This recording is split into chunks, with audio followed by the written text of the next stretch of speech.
Hello, my friends, and welcome to a very special episode of the Million Pound Mission podcast, where you're going to get to listen in as I do some coaching with members of our free Mission Possible community. Now, inside this amazing free community, we're doing regular one-on-one hot seat strategy sessions, group chats, and special guest deep dives, and that is only the beginning, my friend. Now head on over to millionpoundmission.com and join the Mission Possible community for free, and download your virtual welcome kit so you can join us on our next video chat or strategy session and take advantage of all of the amazing transformation resources I've put together for you inside that free membership. All right, without further delay, let's dive into this episode. All right, Carmen, welcome to your hot seat session. It's your birthday. Happy birthday. And what would you like to focus on here on your birthday edition of the hot seat? Now, so I started working out and I am like pregnant tired, and I'm pretty sure I'm not pregnant. So I'm just curious if you have any sort of like suggestions or tips or strategies as we're like starting to kind of like ramp up the workout. Yeah. So, okay. This is normal. That's the first thing. You're not messing anything up. But when we think of energy, we think caloric balance. So your body's been used to kind of this zone of input and output. And now the output has really ramped up and the input may or may not have changed a whole lot. So we're in a caloric deficit, which means that we are burning more than what we're putting in, which is the whole, that's part of the weight loss game. It's not everything, but it's part of it. So it's going to freak out a little bit. So your energy will dip. You might get some brain fog situations going. That's where people get kind of cranky or moody sometimes because that energy balance is out of whack. Normally I tell people, as long as you're eating healthily, you're fueling your body correctly, this will pass. But there are some things that we can do to help out. One is making sure that we rock the electrolyte situation. Very important. And this will provide like an immediate boost. And there are different ways to intake on the electrolytes. One of my favorite and easiest ways is sea salt. Just add sea salt to water, sprinkle it on whatever. I get the Redmond's Real Salt, which I have only been using for like a couple of months. I discovered them out at KetoCon, and it's like, it tastes amazing, and it's just salt from a cave in Utah, and they don't do anything to it. Nice. I'll literally just put it in my hand and then just eat it and just do little shots of salt. But that will help immediately with your electrolytes, and it helps with retaining the fluids, because sometimes we just start sweating like a mother with these workouts, and we're putting the same amount of water, which is usually not enough anyway, and we get a little bit dehydrated. So salt, electrolytes, we want to look for things like potassium and magnesium.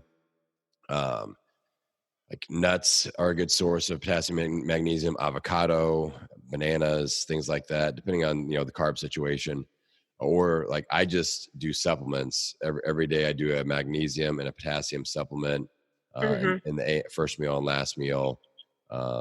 So, you can go that route too. But if you're getting a good amount of salt, doing potassium, magnesium in some form, spinach, leafy greens, those have good magnesium, potassium sources as well.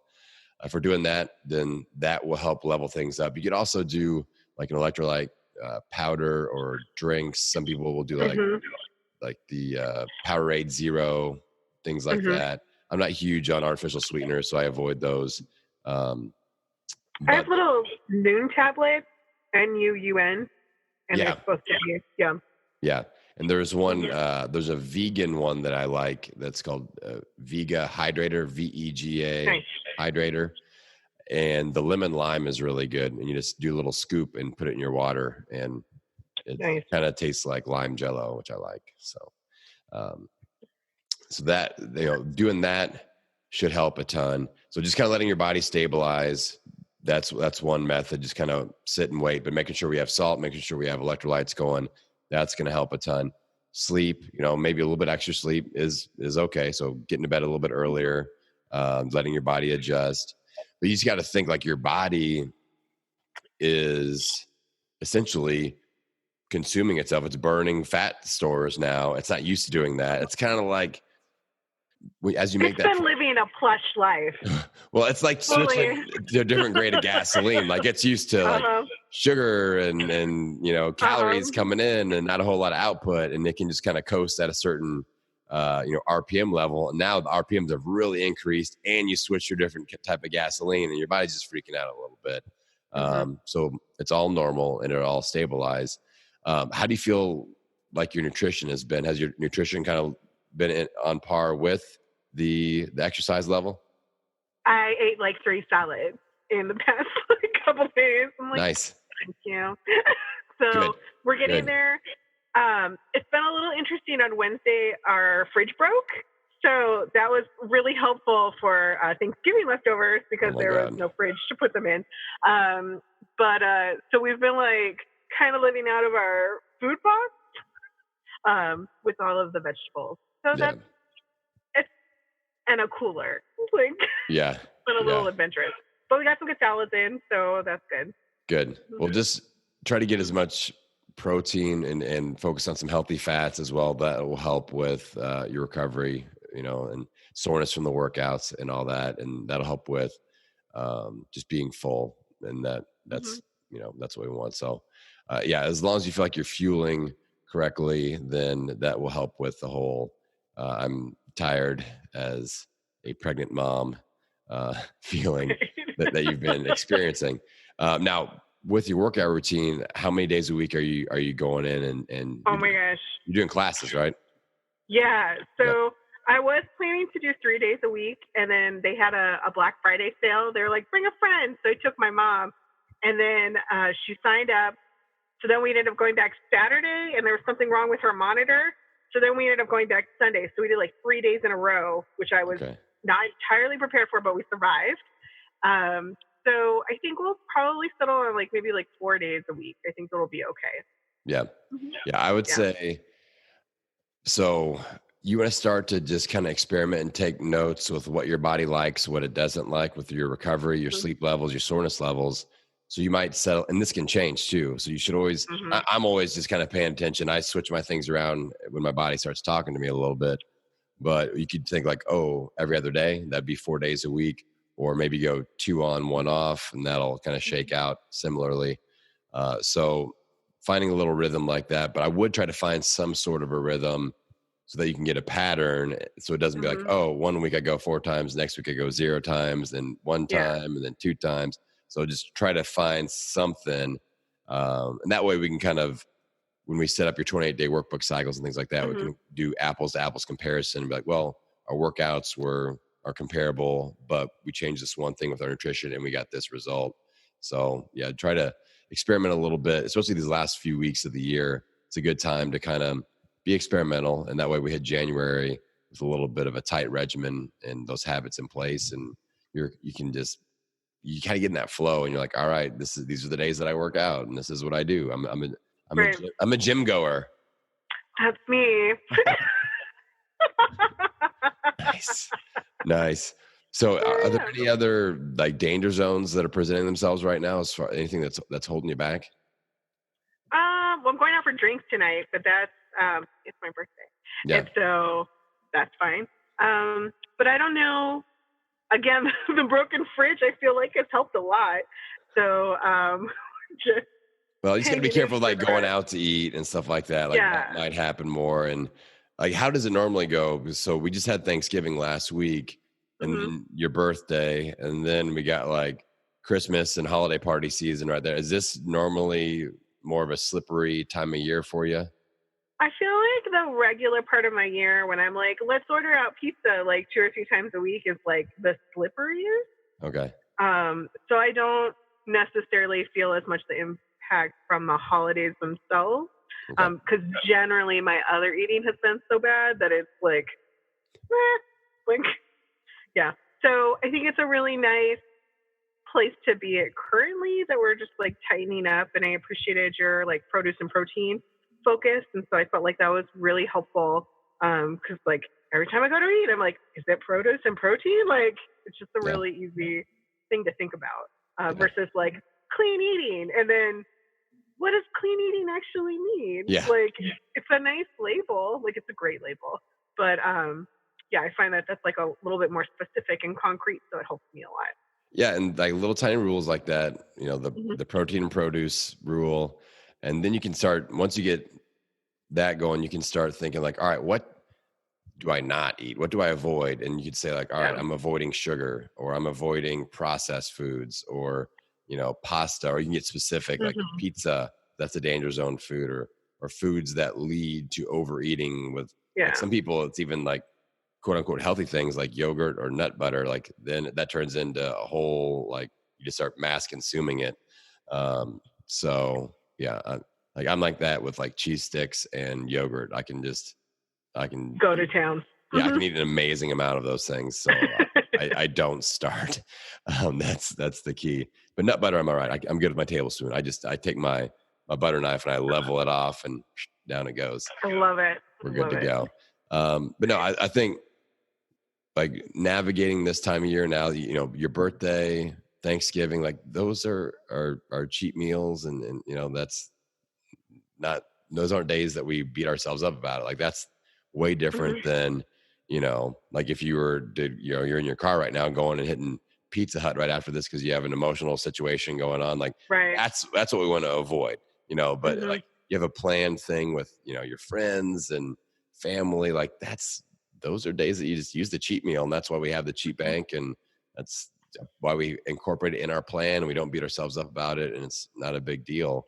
And you got some good momentum going with your workouts. And no, I think that every time I talk to you, we're trending in the right direction.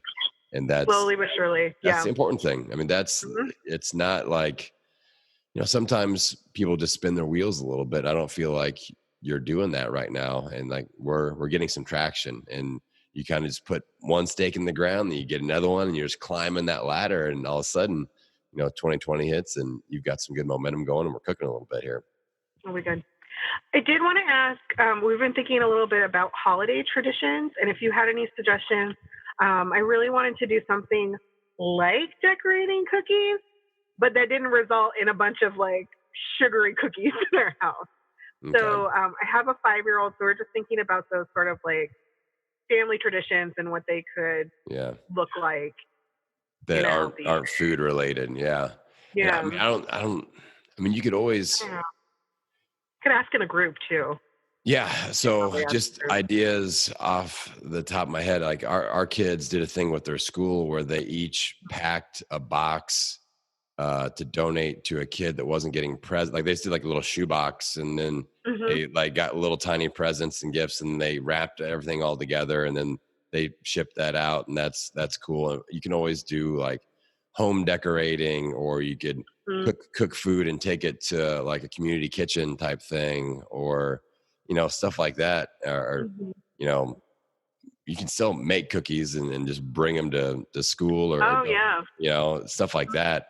Mhm. Yeah, there's plenty of food to be had out there, and you could always look for like healthier options too, or just do like gluten free, or do something with almond flour instead of regular flour, and just little Mhm. tweaks like that. So just one notch healthier, and then with our kids, that's what we try to do. Like my wife just showed me she was making pancakes or waffles for the kids, but she is doing a keto recipe, so it's super low carb and there's no sugar in it, Nice.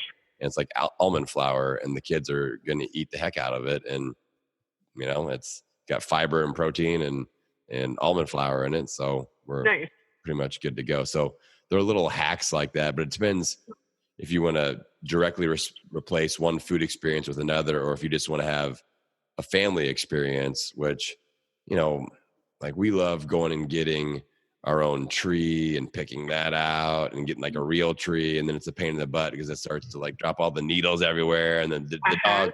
dog eats the needles, the dog pukes up the needles, and, it's a whole thing. Uh, but, it's, we all have our traditions like that. But you know, I wouldn't hesitate to do food things and just make little healthy tweaks. And it's up to you whether you tell them or not. And it depends how smart they are, because they'll start looking at packages too, and they're like, this is healthy Christmas treats." So you got to be careful. Once the kids can read, it gets trickier. You have to hide the ingredient labels, but otherwise, yeah, just go with what feels right for you. But I like the way that you're thinking with that. And I think that it's cool that it's just another one of those steps that you're looking to get your sphere of influence on a healthy path. And I think that's super cool. Awesome. All right. Excellent. Well, thanks so much, Adam. All right, Carmen. Well, I appreciate you. Happy birthday. Enjoy yourself. And Will do. Yeah, you deserve to just kick back and relax a little bit and celebrate you. Thank you so much for listening to this week's episode. Now, don't forget to head on over to millionpoundmission.com to pick up your free Mission Possible Community Virtual Welcome Kit. Now, this free resource is going to show you how to get plugged into our community chats, our amazing Facebook group. It'll show you how to sign up for one-on-one hot seat sessions with me, the PhD, and we'll even show you how to start your own local meetup group for that extra support. Now, remember, my friend, this isn't just a podcast. This is a community, and you are an important part of it. So head on over to millionpoundmission.com today and get plugged in.